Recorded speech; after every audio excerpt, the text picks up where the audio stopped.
Like we always do about this time.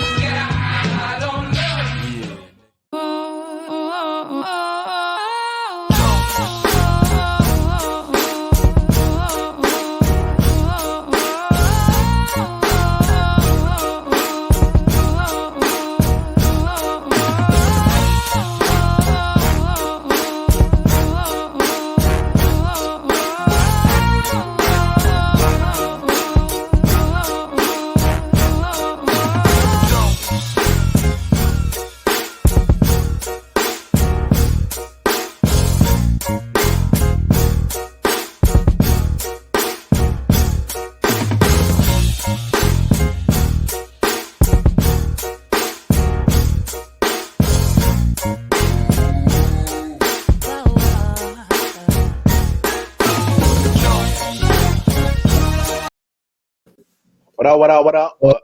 What up, though? What's up? It's your boy, Carmine in Detroit, Mail. Right. I guess he got to start a record or something. What you doing? Nah, you know me. When I'm feeling loose off that Mary Jane, I just started ad-libbing a little bit. Anyway, everybody, we appreciate y'all tuning in to another episode of I Often Wonder. It's your boy, Walcott Martin, in the building. Detroit Mail, the man with the grand master plan for the IOW network. Let's get on me. Yeah, that him. Let's get on the preliminary shit out the way before we start cutting up at the food. Y'all going over to the website www.ioftenwonder19.com. That is a website where you can find all the information that you need to find every last social media platform that we are associated with the IOW network. If you're feeling real charitable, go ahead and drop something into that old Patreon collection plate. That helps Detroit Mail and myself offset some of these expenses and what it costs to run a media conglomerate. So, if y'all feeling real charitable in your spirits, go ahead and drop something, help us out. Right. Also on the website, the links are available where you can cop some merch. Go cop some merch. I'm rocking the I Often Wonder podcast t-shirt right now. All right. Of course, Detroit Mail is rocking some of his exclusive J. Edwin collection over there. And then, our sister sports podcast, IOW Sports. We got the IOW Sports Bird merch available. I'll get you some of that. But most importantly, like, share, comment on the YouTube page, hit the subscription bell, same as Facebook, like, share, comment, and hit the notification. And then go on over to your respective app store, whether you got the Google Play Store or the Apple Store. Go on in that app store and download the IOW Network app. Right. I mean, come on. There's some great stuff on there. Great podcasts from Aerospace Doska, White Vault. Got, of course, I Often Wonder. IOW Sports is on there. LJ Presents, Dirty Hills. I mean, even on Sunday, Rick got church for you. So if you're feeling like you've done a little sin, download the app. And on Sunday, get cleansed. I'm telling you. Hallelujah. Yeah. I mean, we got some churches on Sundays. That's on the app. From different various podcasts, like I said. And then, of course, since we are definitely music lovers, you got all kinds of great music from independent and mainstream artists alike. So that's why it's important for you to go get the app. Go get the IOW Network app. Go get it. You won't regret it. You won't regret it. Not at all. Well, no, not at all. But speaking of music, since we are such great music lovers, today's topic is, man, we just had an epic versus battle, another one this past Tuesday. Tuesday, was it? Yeah. I think it was Tuesday. Yeah, I think it was Tuesday. It's hard to keep track of when they do these verses. I wish they do them shits on like a Saturday, but they do them shits on like a Tuesday. And them shits be 2 hours long at minimum. So it's like at the after party. Yeah. Like y'all can't do this concert on the weekend, cuz like a Friday, a Saturday. No, brother, but I gotta work. Work in the morning. Gotta work in the morning. But no, of course, you had some history being made. Big Daddy Kane came out, ripped it up with KRS One. Man, that was Last Master. Man, when I say like from you little young chaps that's under 25, I should say. Yeah, let's go 25. Because I'm 34. So I know about KRS One and Big Daddy Kane. Not so much as you, but I know about them. So let's go 25 and under. Yeah. So for all you young little whippersnappers, you still barely growing sperms and eggs out there that if don't know who Big Daddy Kane is and KRS One. Still in the kiddie pool. Y'all go ahead, do your research, especially if you are a lover of hip hop. Definitely, make sure that you pay some homage to what had happened on Tuesday. That was to me, whether you agree with it or not, man. To me, that was a very historical, important night for hip hop. Okay. Very historical and an important date in hip hop. Just to see, cats like Big Daddy Kane and KRS One to put on a hell of a concert, man. And this is what I loved about this battle. This kind of remind me almost like almost of Snoop and DMX, where it was just mutual respect and like just paying homage to the art form of hip hop, man. You know what I'm saying? Like I said, my favorite part. Well, I got two. And then I'll let you throw out your favorite parts. My favorite part was when I'm a big Busta Rhymes head, so when they let Bus hop on the mic real quick, and then my man Busta Rhymes said, "Give me a worthy opponent versus." So it's like you hear Busta, throwing out a quick little challenge, see who wants to step up to the plate, because I would love to see Busta in a versus. For real, I would love to see Busta in a verse. I don't know who you would put him up against. Style wise, there's nobody like Busta Rhymes. No, I mean, if you do a fast rapper, Twista, maybe.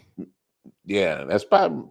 But crazy thing about Busta is he still got songs that he could probably dig deep into, like back in the 80s when he was doing with Digital Underground and shit. I mean, Leader New School. Is that who it was? Yeah, Leaders in New School. Okay. Yeah.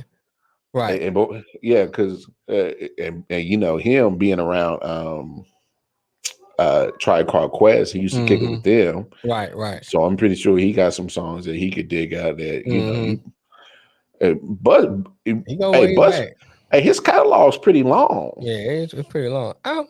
So here's my thing. Well, first let me speak about the verses itself. I think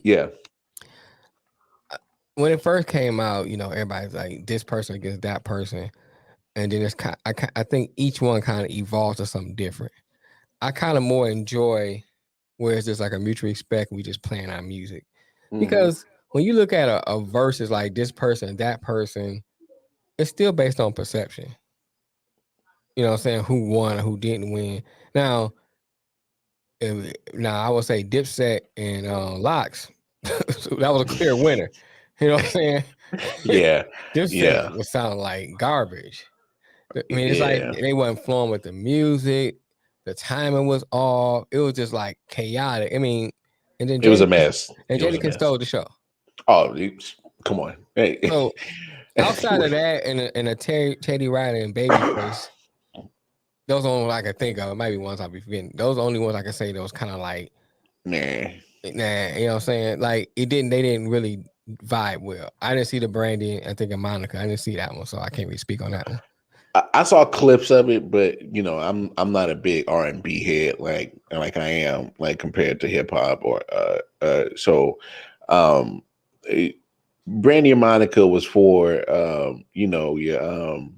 that was for more like my sister and your aunties and your mammy and them, the Brandy and Monica verses. Right. That was for when, they all got heartbroken from a nigga before, and they all wanted to reminisce on when they hated that nigga. Right. But then they love him 5 minutes later. So that what the Brandy and Monica verses was about. Right. Same with the SWV Escape one. And it's no diss to those ladies. Much respect to R&B ladies. It's just that I'm a black heterosexual man, so I can't relate a lot to the things that they sing about in women's R&B. So let me say it like this. I like some of those songs just for the pure music of them. Yes. You know what I'm saying? Like, I love Tina Marie. That's just one of my favorites. When you're talking about, singing, soulful. I mean, I can put on a Tina Marie greatest hits and I won't even have to take it off, like skip a song. Like, Patty. Most of Gladys Knight stuff. I mean, I can go and listen to some of that stuff. So I like it for the pure music of it. I mean, it's not always about the words, so to speak. Like Brandy don't appeal to me. Brandy's more like a teeny bop type. Now, she has some songs I'd be like, okay, I like that. Yeah. Yeah. You know what I'm saying? I'm not saying like I ain't like none of her songs, but she wasn't. I wouldn't call myself a Brandy fan. Because she just don't appeal to me. Right.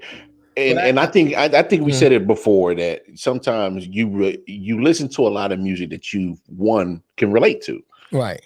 And I can't relate to being a single black female. You know what I'm saying? I can't. Right. Yeah. I can't. I just can't. But but going back to this one particular verse we talking about. Yeah. I just like the fact that it paid homage to a lot of the only thing I wish they would have did was brought like Kendrick and maybe J. Cole on there. It's kind of like pay homage to like the newer school. How the new school is the evolution. The evolution of it. I would have liked that. You know what I'm saying? I mean, and it's not to say I think this. I will say I think this is one of the best. One of the better ones. One of the better verses.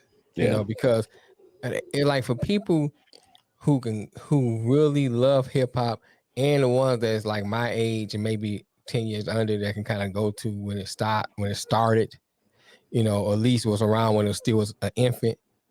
You can see like they brought out the original Rocksteady crew from, you know what I'm saying? And they started breakdance. I was like, wow. And I saw that. I was like, because I thought about it. I said, hey, you should bring out the Rocksteady crew. He was talking about breakdance. Brought them out. They brought out Nice and Smooth from back in the day. And it was just bringing out different cats. And you was like, I remember that. It kind of brought those memories back. And then they actually freestyle, like Kane and KRS One come from battle rap. And then, I remember like, I think Kane was on the Breakfast Club and he said like, only one that he, I can't remember if he said was kind of scared of or have a lot of respect for. I can't remember exact words was KRS One. Because he said that's what he do. He battle rap. And, so it's kind of good to see those two together. It was like a history lesson, man. It was, man. It was. And then on the icing of the cake for me, my boy happened to call me that day. And like, he from New York and he started running down hip hop because he like, he was in the park with Grandmaster Flash because he's a little older than me. So he knew like Flash and, he started talking about, because he from the Bronx, he started talking about African Bambaataa when they started, Busy B, going back naming Herbie Love Bug Starsky and just naming all them old heads. You're like, oh, wow. Talking about how Melly Mel and Scorpio, Kid Creole, just breaking down all the different people, they talking about how like his grandma stayed in the Bronx, who raised him, but his mom stayed in Far Rockaway. And he said when he go to Far Rockaway, that he would take some of them lyrics from the Bronx and go out to Far Rockaway and spit them. They never heard him out there. And they thought he was the greatest lyricist ever. He was just taking the stuff from the Bronx that he heard and going out to Far Rockaway. So I thought that was kind of, it was just, he just started chopping about the history, man. It was like, wow, I got the performance I watched, then I got from my boy, and he started talking about the history of it. Cause I was telling him how I used to, I used to get the Mr. Magic Rap Attack tapes from out of New York. So I heard Eric B is president and check out my melody for anybody heard it in Detroit. Mm-hmm. You know what I'm saying? Because I was getting it straight from New York. Yeah. So it was a good conversation. The one thing he did say that I thought was an interesting conversation, I said we should kind of bring him on for this, is that he said how like in New York back then the DJs ain't playing nothing but New York music. Mm-hmm. And he was like, so he didn't know nothing about other artists until after he got older and kind of researched some of the people. And I thought that was interesting, but because I didn't really know that. I knew it afterwards, but like originally I thought E was from Yonkers because he was always with DMX. And back then, you thought that most of the people, especially prior to like NWA and all that came out, if they had a certain sound when they was rapping, that's from New York. Yeah. But some of them, like I know, like EST was from Philly. I thought it's from New York. You know what I'm saying? He's from Philly. Freeway. Right. I'm kind of like rappers more my age, not right. so much going back to Right. Big Daddy Kane and KRS One, Right, but Benny Siegel. Well, we know Benny when he came out, he was kind of saying he was from Philly. That's the Oh yeah, okay. Like Will Smith said he was from Philly, so he knew he was from Philly. Yeah. But the people that really wasn't like saying I'm from Philly, yeah, you didn't back know. then you just associated him with New York with rappers. New York. Yeah, and I think they kind of highlighted that in that verses as well, was just showing like just how the birth of hip hop came out of New York. And that's why I say that was a history lesson. Oh, yeah. I thought it was dope that they paid homage to Roxanne Shante. Yes. I loved that little biopic on Netflix that they had for it. I keep forgetting to watch. I gotta watch. I don't know if it's still on there or not. Okay. But you had to just probably Google it, but or hit the search. But bro, she's it's easy. You can easily put her up there as one of the pioneers for females to. Oh yeah. To rap, and she was a battle rap. Yeah. Right. She was a battle rapper before they started putting her songs on wax. So,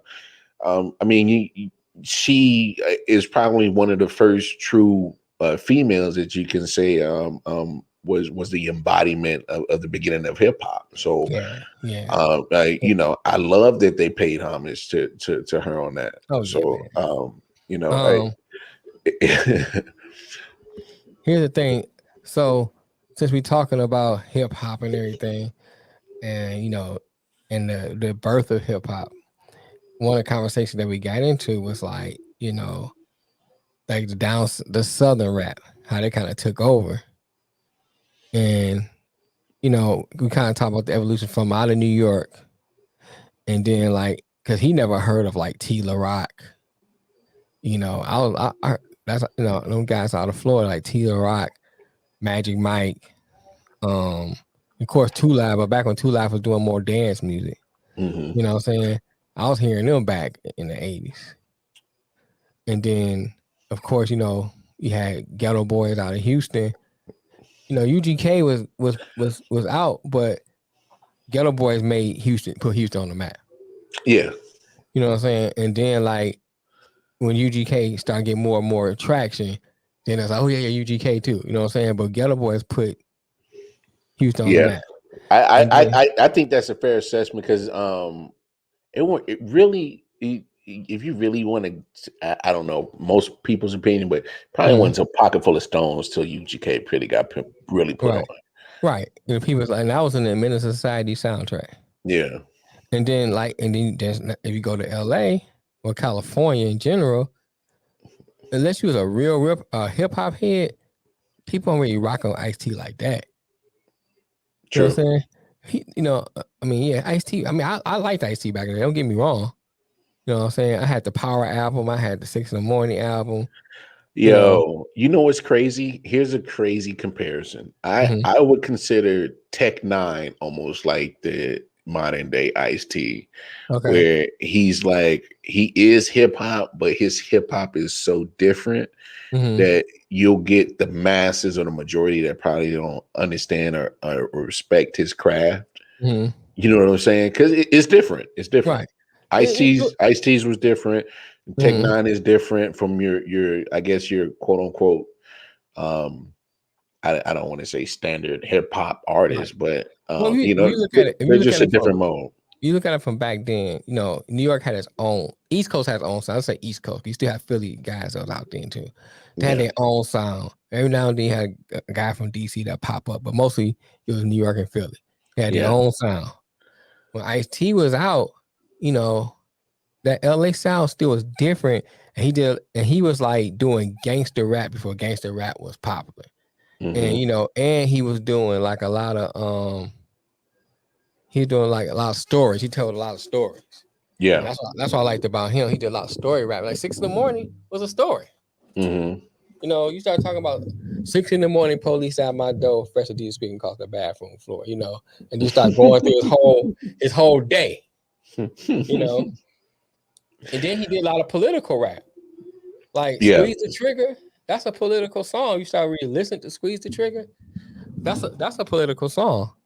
And so, you look at songs like that back when Ice-T was out, he did a lot of political stuff, a lot of storytelling. Now you go into I guess late 80s, you can call it, NWA comes out. Hmm. That was a whole different Different type of, sound. because they were Whole different saying stuff sound. like, I ain't never heard that before. And then I think that's when California, the Got emergence of put on. California star got put on. And then now you go into Death Row, some Spice One out of Oakland, And so Too so Short. so is it fair to say, like, in the birthplace of New York, you were able to kind of bring up the point of your everyday struggle Mm-hmm. was pretty much that's how their music Yeah, started, I can say that. Yeah, yeah. and then by the time it got to California, it started to not just talk about your struggle and trying to feed the family. Now it's talking about on how you feel like I'm put in this position because of the fucking government. You know Mm-hmm. what I'm saying? Right, Start right, hitting more anger with the right, with the police and the politics. That's right. and then after that, once you start hitting towards down south, it was more like get crunk. Right. we might touch on some struggle shit, but damn it, we so tired of struggling and dealing with the police and trying to Mm-hmm. fuck it. It's time to just party. Right, right, Get crunk, right. motherfucker. Get crunk. That down south sound was different. Hmm. And so you just see that right there kind of make you start to think about the evolution of hip hop Hmm. and how it is, how it came all the way through the 90s, early 2000s until it is now. Yeah. And for a guy like me who kind of seen some of the birth of hip hop and try to look at stuff now in general, I say in general, there's still some new stuff I would listen to, but from general, I just can't vibe with the new stuff. It's not You know just what I'm you.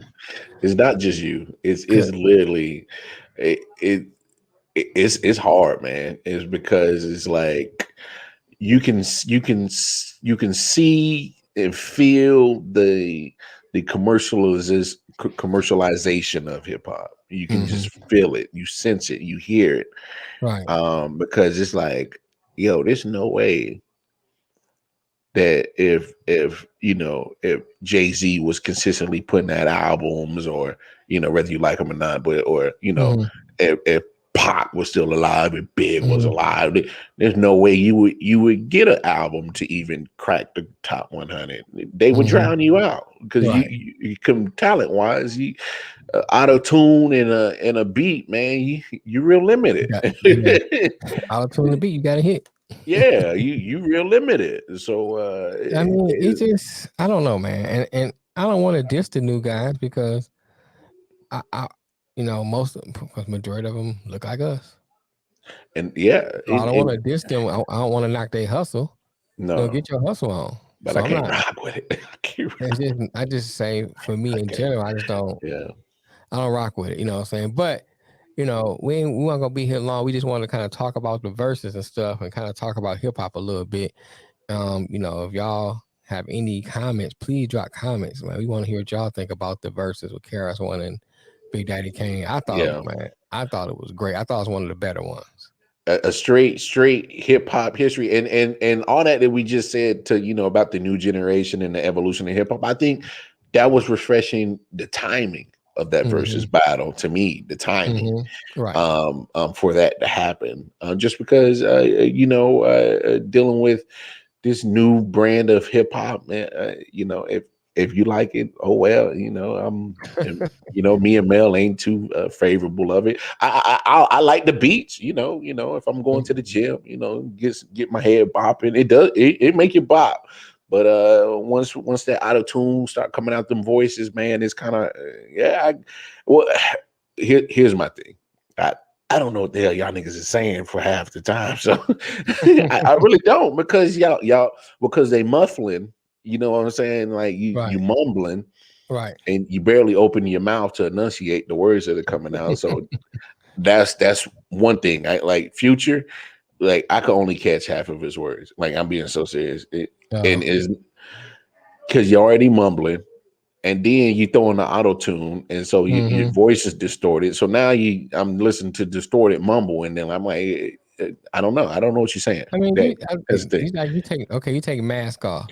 I like the song. I love Oh the man, beat.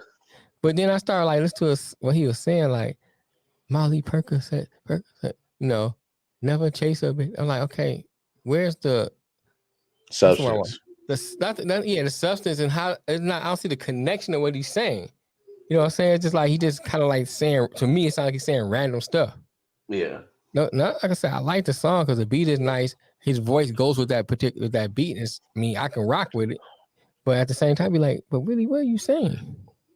My nigga, what is y'all saying? Right. Like I say, I gotta keep saying this. I'm not dissing the new ones. I'm just saying, for me, and maybe it's just not for my age demographic. Okay, you not dissing them. Y'all niggas is trash. Y'all niggas is boo-boo. Y'all need to throw this shit in the trash. And the only problem is unfortunately, this trash is part of hip-hop history. And that's why you needed this versus battle between KRS and Big Daddy Kane, so we could wash away this boo-boo and this trash that you young little pups, little nuts ain't even dropped yet, little bastards keep putting out for music. That shit ain't music. That's just computerization. All righty. This guy here. I mean, like, even like Little Baby Straight, you know what I'm saying? Kodak has his moments, Yeah, but come on, you know what moments do. They don't last forever. They not sustainable. Right. You I know just what I'm can't saying? listen to a whole Kodak Black album. I can't listen to a whole Bibby album, a whole Lil Durk album. It's just like, okay, I hear a couple songs, all right. And like, I know that. You know what I'm saying? It's just me. Nah, it ain't just you, bro. That shit's rough. That shit's rough. And then, like, most of those songs, I mean, I guess I could, but most of the songs ain't but a minute long. Like, it's over already? Hey, but come on, I gotta be honest. When you was growing up, y'all was going through the marathon songs, bro. They did, like, they got the extended version of rappers. You like them up 15 minutes, bro. Y'all got songs that like literally can help you figure out the time it takes to get to work. You know what I'm saying? Be like, makes me drive from Detroit to North Carolina on 3 songs. Oh, you want to kill 3 hours? Well, shit, put on Rapper's Delight, bro. Put on the extended version, bro. Right, the Rapper's Delight, man. That shit is long. You like, dang. So, I get the timing of the songs now. People's attention span is shorter and shorter. Man, I be riding the car with my son sometimes. He'll play a song, so I kind of like that one. It's already off. No, he'll switch it. He won't even hear the whole song. He just switch to another song. I'll be like, bro, I kind of like that one. You know what I'm saying? Like, you gonna let it play? Right, I kind of like that one, bro. You ain't gonna let that one play? Then like another song come on, then like 30 seconds go by, he'll switch to another song. I'm like, what's going on? You know what I'm saying? I say, bro, I can't do that. Like, I hear a song, I want to hear it. Yeah, no, I hear you. But I just know for a fact that I think true hip hop heads needed that versus battle. Oh yeah, man. Just because you just needed to be shown just the pure art form again. Right. Because look, it's only so many artists nowadays that will you feel the purity of the art form, and it was refreshing for me. Hey, I got a history lesson. I got a refreshing moment. I got a moment to just be reminded of just how great hip hop was. Oh yeah. That's it. All right. All right. I got you. I'll go with that. That's a Yeah, good way to wrap it up then. I like yeah. that. I kind of like that too. I like that. No, like Mel said earlier, y'all like, share, comment, all that stuff. YouTube page, Facebook page, hit the notification buttons, hit the bell, spread the word.